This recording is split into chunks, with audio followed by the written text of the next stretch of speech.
Wow! Oh, baby. You done bleeped up when the big guns are called in to make a big old trade happen.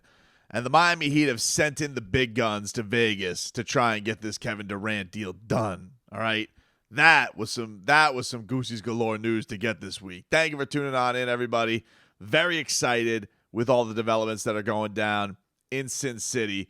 If you guys like this, you like the radio show, check us on out there, youtube.com/TicketMiami. Check me and Leroy out weekdays 6 to 10. Subscribe to the page, subscribe to the podcast, subscribe to this page, like it. All that support is very, very appreciated from you guys. Thank you so much for all of that continued viewing. But this was great, man. Getting this news yesterday from my man, Barry Jackson, Sports Buzzin'. He reported that Andy Elisburg and Nets GM Sean Marks were seen in Las Vegas as the Heat continues its pursuit of Kevin Durant. Andy and Sean were seen chatting at their hotel. The Heat is determined to exhaust all options to acquire Durant before pursuing anything else significant, as Donovan Mitchell obviously looms as an option, though he has requested a trade, and the Jazz isn't shopping him. And why, yes, every GM speaks with every GM in Vegas. The Heat's Elisburg and Nets Marks were beyond a cursory conversation as they're dining together. My Nevada food industry sources haven't said the topic, but the Heat's serious pursuit of Durant is well known throughout the NBA. Then you had this picture, which was put out by I think it's a Nets fan who was in Vegas and said something to the effect of he saw him there for an hour and a half. Obviously, it's Twitter.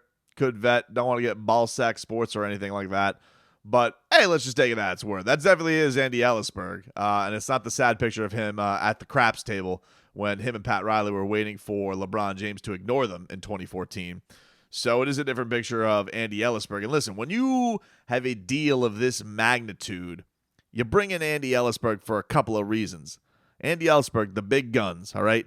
Big Andy is there to get the deal maneuvered how it needs to be moved. You can't just have a deal this seismic. Whatever's going to go on. Third team, fourth team, fifth team, draft picks, draft swaps. You need a guy, the Hoist Gracie of the cap, a guy who can bend and twist and maneuver it however he can to try and make the deal happen. Who knows all the rules? Who knows how the cap goes up and down? Who knows how that world goes round? We know that nobody does that like the wizard that is Andy Elisburg. The dude is a walking computer / calculator / master manipulator when it comes to the game of the salary cap. So to have him there sitting down with Sean Marks, you have him there for a couple of reasons. He's there to do some cap flexibility things, and he's also there to play good cop. He is there to tell him in the nicest of terms, hey, this is what it is. Just accept it, dude. Okay, let's not get cute about it. You guys keep asking for Bam Adebayo in these deals. He's not going to be on the table. We wouldn't be even going after Kevin Durant if we couldn't keep Bam Adebayo and Jimmy Butler. So when we say exhaust all options, what's exhausting us is exhausting you, Sean, for every single thing we could shake you down for, so you can finally say yes to this Kevin Durant deal, because you're not going to get this King's ransom for him, because nobody really gets the King's ransom that they want in the NBA. And so I think he's there to play good cop, because we have heard from Pat Riley, if you try and push him too much, as it was reported at one point, although I do believe it was reported by Sedano and then denied by the Heat, that he did tell Tom Thibodeau to go bleep himself. That has been, conflicting reports on that. I tend to believe he did tell him that one time in the pursuit of Jimmy Butler back in the day, because they kept asking and asking and asking. They were little asset vampires. That's what's going on. So there's other reports that apparently from Ian Begley of New York reporting fame, he is saying that people with connection to the Heat have been in Durant's ear heavily since the days after his trade request. And there's more stuff on there about, it's going to be a thing where the Nets don't value Tyler Hero as much as other teams would. I don't know why they wouldn't. I mean, you'd have Tyler Hero, a budding star, right next to Ben Simmons, there with TJ Warren. Assuming you would probably have Kyle Lowry in this deal, but I'd imagine they probably flip him, and then you have Lowry and Russell. I don't know what they're going to do at point guard, but the guy who's going to be leading their parade, if they do have that, would be Tyler Hero. I don't know why that wouldn't be beloved. Who's the best young player that they've had? Spencer Dinwiddie? Yeah, Jared Allen was a really, really good player, but I'm talking about like a star guard who gets buckets.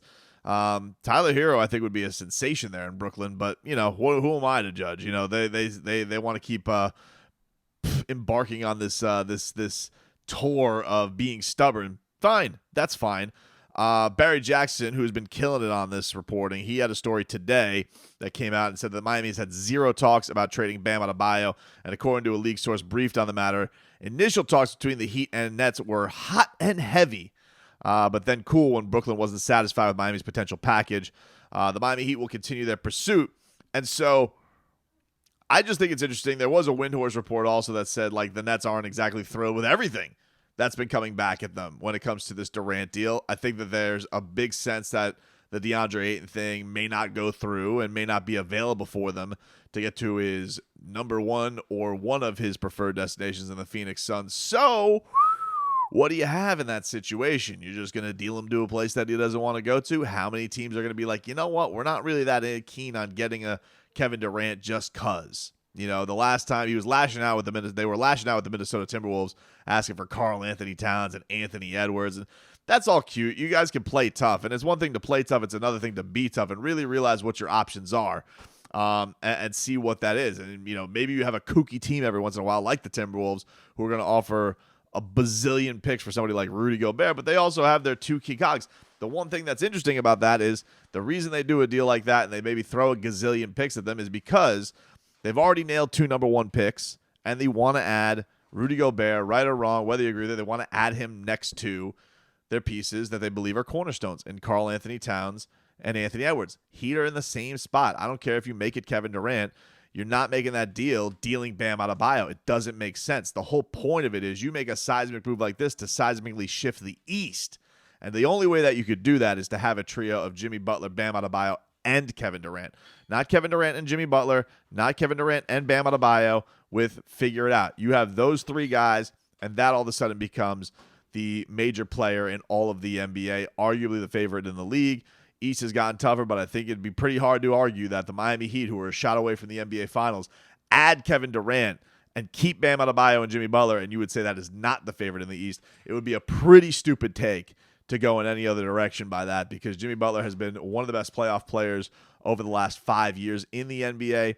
Bam Adebayo is arguably the best defensive player in the league, and Kevin Durant is about a year removed from people saying he is the best player in the league. He may not be in that standing right now. You may have Giannis, you may have Steph Curry, whatever. You guys know that he's an all-world talent. So the Miami Heat are going to go this route. Couple of things that are interesting. The Heat have been holding Nikola Jovic and Omer Yurtseven out of practice action.